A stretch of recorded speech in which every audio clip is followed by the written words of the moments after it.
Hi everybody, welcome to MacMind.io. My name is Johnny Mac. I'm a software professional and host of this channel. Thanks for tuning in today. We're going to talk about enhancing our web kiosk. Some of you have been following along. We've been working on a web kiosk and enhancing it in certain fashions. There's a few videos on that. And in this case, I got an inquiry from one of you, and I believe it's Nicola Esposito, inquired about this. So if you recall, the web app that we built so far is sourcing from the web, right? And there is support for a kiosk URL in the project, right? So if we take a look here, the way this was working is I configured this so that I could configure the Wi-Fi, right? So that I didn't have to hard set Wi-Fi credentials in the image. And so we set up a Rust service so that we can set the Wi-Fi through Chrome. And then once that's configured, it's going to render out a web kiosk URL, right? And so we can set our web kiosk URL here, right? The kiosk homepage URL. And then that's what's going to render as soon as that Wi-Fi gets connected to the credentials that I've provided, okay? And so what that looks like again is we have this Wi-Fi setup service. And in that, once we get the configured Wi-Fi, we're going to go ahead and redirect to this kiosk homepage URL. And that is how that was working. And when we look again at that web kiosk URL that I had in the demo, it's just it's a demo app, okay? And it's a pretty cool little demo app, right? I think it's in a language that I don't understand, right? So Obi Rohat fast food, and we click on here, and I can't read those words, right? But this is a cool little kiosk app, and you can get the idea, okay? And this is a React app. And so when I got this request from Nicola, it occurred to me, well, yeah, I think what he's asking here is I'm building a Raspberry Pi OS-based kiosk system that launches a React app in full screen kiosk mode using Chromium on boot. Could you make a tutorial on how to start a demo React web application in kiosk mode? And so I asked him, okay, are you wanting this to run locally on the Raspberry Pi? And he says, yes, that's what I want to do. I'm not sure I'm going to have network connection. It's not going to be reliable. And so I want the app on the Raspberry Pi, and I want to be able to run the kiosk right from that app running on the Raspberry Pi. This makes complete sense. And so I thought that might be a good idea. Why instead of sourcing from this for sale app, right, which now seems to have a network error, we'll go ahead and just run this app locally. And I've made a few other tutorials in this domain where I'm running an app locally, right? And then we just have the Raspberry Pi configured to, serve that app off the Raspberry Pi hardware. So let's go ahead and set this up and see how this works. Okay, so let's take a look at our code here. And this is that web kiosk app, right, that we've been working on. And some of you have seen some of the videos that I've made on this app. And so just quick review. This is an app, and we have a few customizations. We have Plymouth for that splash screen. We have Cage. This is going to ensure that when users are using our kiosk, they can't really do anything else. They can't get into the system. They can't get past that one application that they're interfacing with. And then we're going to run Chrome to serve the application, okay? We're also installing Wi-Fi networking. You don't need this if you have hardwire connection, but for my situation here, I need to install that so that I can connect. Now, if you're running an app locally, right, and you don't need the internet at all, then theoretically you don't need any networking, right? And that's probably ideal. That's going to reduce that attack surface, right, that someone could potentially threaten your device with. But, in a lot of cases, even if it's not the front end experience, like that front end web application experience, the user experience, it might be data, right, that you need to fetch over the internet. And so that's where often even React apps that like this one, right, that we were looking at earlier, do in fact still require some internet access to fetch data, right? So this is a React app that's running. The React app seems fine. but whatever data it's trying to find is unavailable. There's a network error, there's an API down, there's a database down somewhere, okay?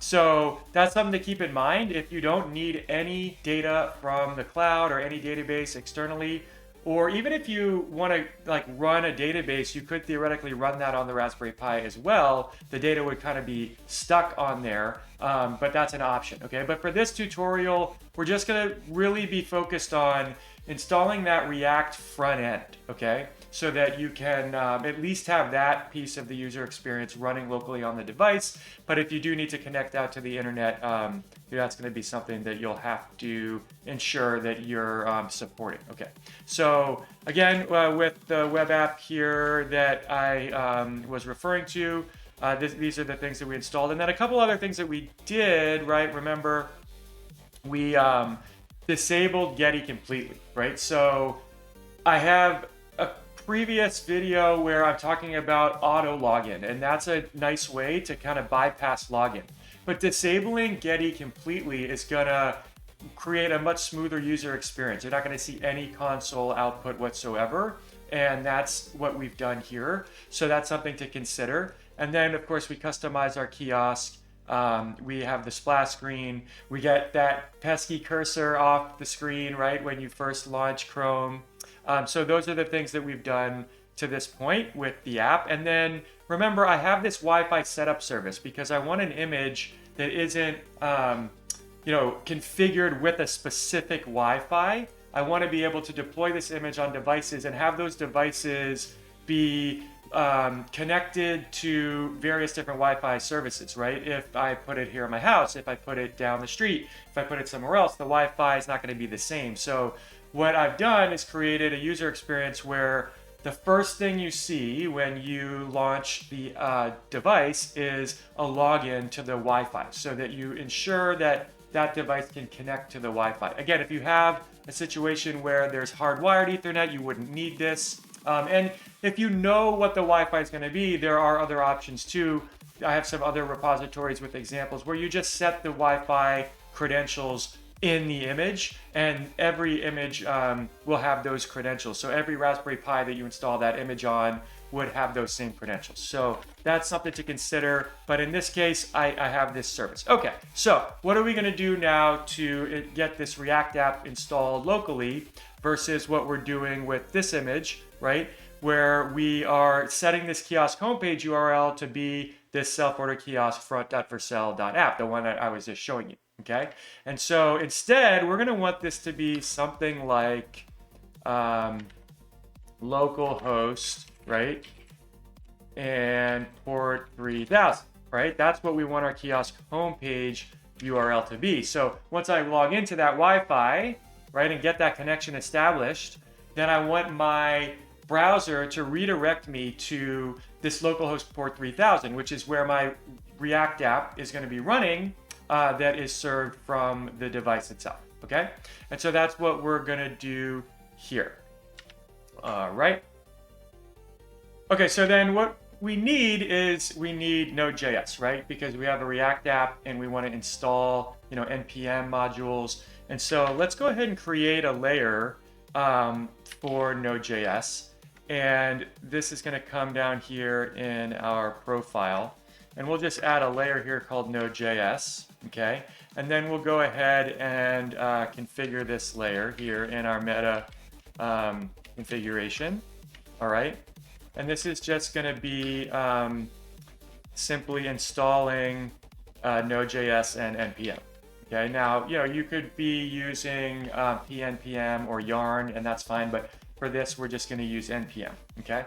And so the next thing that I want to do is, well, where is my app? And, you may source your app from a GitHub repo, or you may have your app on your file system somewhere else. And I like this model here because you'll see maybe later, it simplifies things from my perspective. And so I just drop my app into the project directory, and then you'll see how that becomes convenient here. Okay, so just looking at this app, and I'll just go ahead and remove these two All right, so this is a TypeScript app. I actually took the app that you saw previously and just converted it to TypeScript. I'm a TypeScript guy, so it's the same exact app, and we'll see that in a little bit. But this is a React app. It does connect to a back end, so we have to keep that in mind. But this should somewhat simulate if you have a React app that you want to install and run locally, okay? And so now we have this app. It's living essentially in our project, to build our image, and we want to make sure that it gets into our image, right? So the way we're going to do that is we're going to set up a customized script, right? And we'll call this customized script customize React app. That seems like a good name for it, right? So let's call it customize React app, okay? Now, what are we doing here, right? What we're gonna do is first and foremost, we want to copy over that application, right, onto our device image. And so that's gonna be as simple as just an rsync of this app directory, right? So we just create this variable called app, and we're just gonna sync that to the home directory in our device image layout, okay? And so the next thing that we're gonna do is we're just gonna run npm install, gonna do some TypeScript checks, and then we're gonna build our app, and then we're gonna install the serve module, and finally we're gonna just remove all the node modules that are not needed for the app to run after we build it, okay? And that's going to reduce the amount of space that's taken up, so we get a really slim image. That's what we're always going after, okay?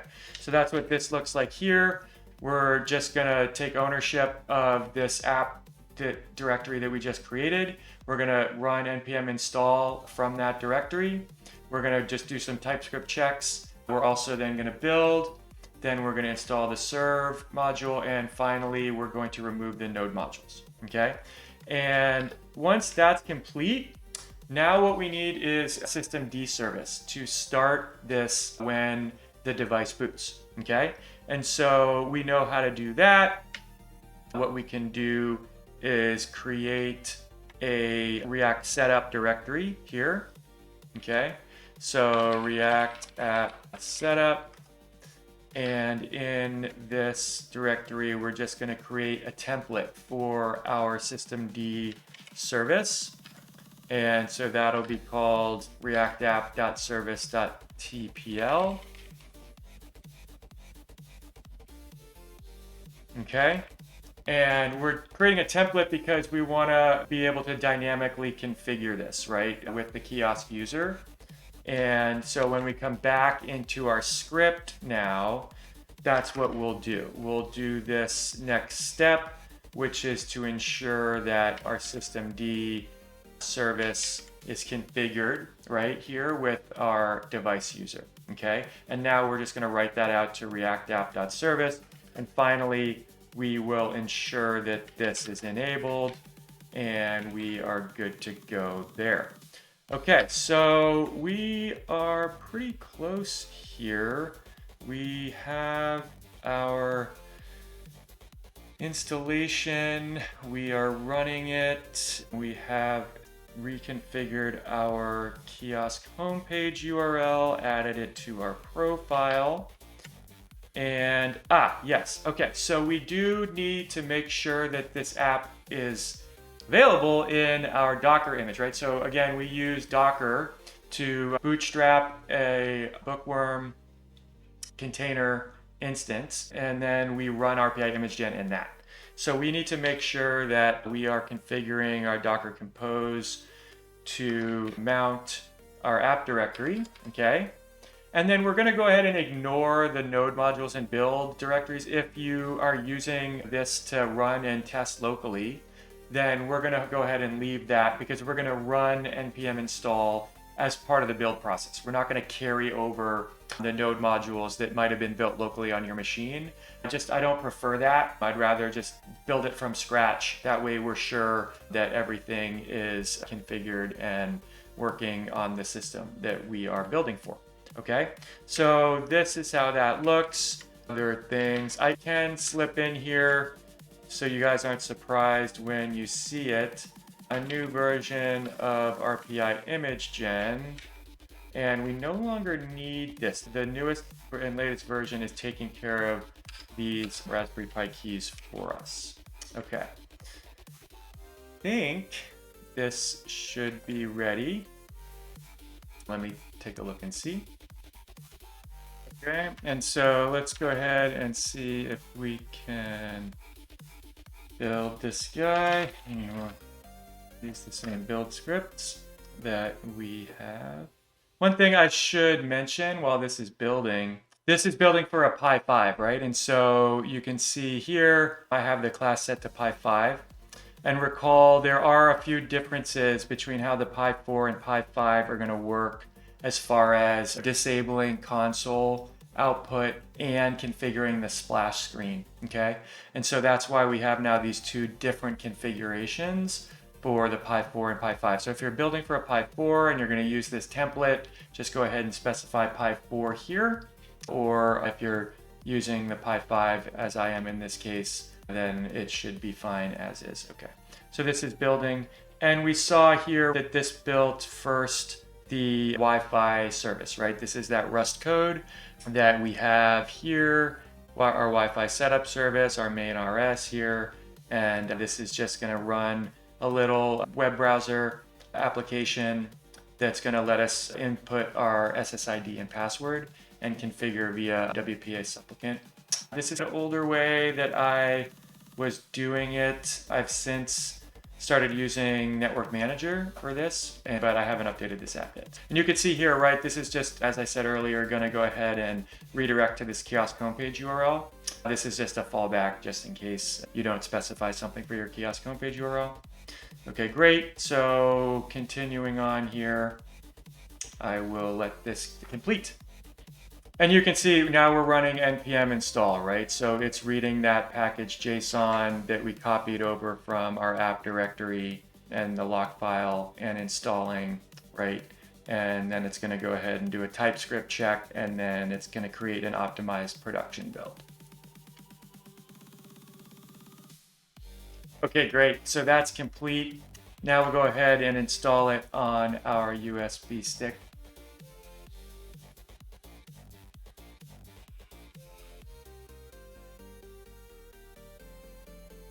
So now we'll go ahead and we'll plug it in. This is my Raspberry Pi 5.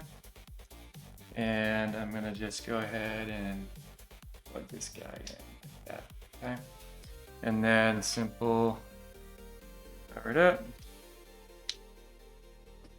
I'm gonna attach the HDMI capture so you guys can see it. And my keyboard so I can enter the Wi-Fi info. Okay, now it's booting. Let's see what happens. We got our splash screen.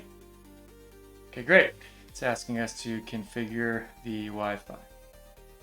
Okay, expecting once the Wi-Fi connects, it's going to redirect to the React app, right, that's running locally.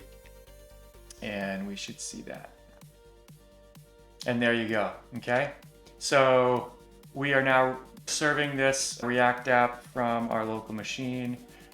And I do have a question maybe about this Google Password Manager. That's not ideal, I don't think. It's probably wanting to preserve my Wi-Fi password there, but I ought to be able to disable that somehow, because I don't really think that's helpful or useful for my user to potentially see. That aside, my React app is now running, right? And I can interface with this. This is running through my HDMI capture card right now, so I can't actually touch the screen, but I can interact with it a little bit through the keyboard. I think that's about as far as I can get. Again, this is a just model, right? So if you have a React app, it should follow this same pattern, and you should be able to just drop in your app to this repo now the way it's configured and see it build and serve when your device starts up.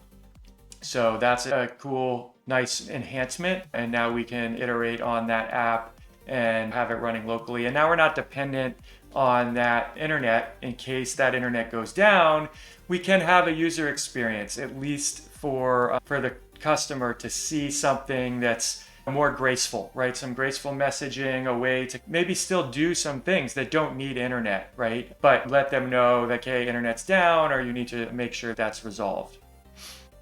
So that's it for this video. Thanks for tuning in. I'm hoping that you are enjoying these series on rpi-image-gen. I really want to thank everyone who is engaging, that's asking questions, that's sharing some of their experiences. Nicola for bringing this request into the GitHub repo. I think this is probably a very common use case. So hopefully this is helpful for those of you out there that are using the Pi to build a web-based kiosk. If you like these videos, you like what you're seeing, please tap that like icon. Again, helps me, helps this content. You know, it's going to proliferate further out for others to see and find it, okay? And also, again, you know, share your thoughts, questions, concerns. Are there other ways to do this stuff? A lot of times I'm hearing from you and there's other ways, or you have insights. So that's all really great. I love that. You can find, you know, me here or get in touch with me through the YouTube comments, through the GitHub repos that I post in the description. I also have a Discord server, so I can, you know, be reached there as well. I hope you're having a great day, and remember, never stop experimenting, challenging assumptions, and seeking the objective truth. I'm Johnny Mac. This is MacMind.io.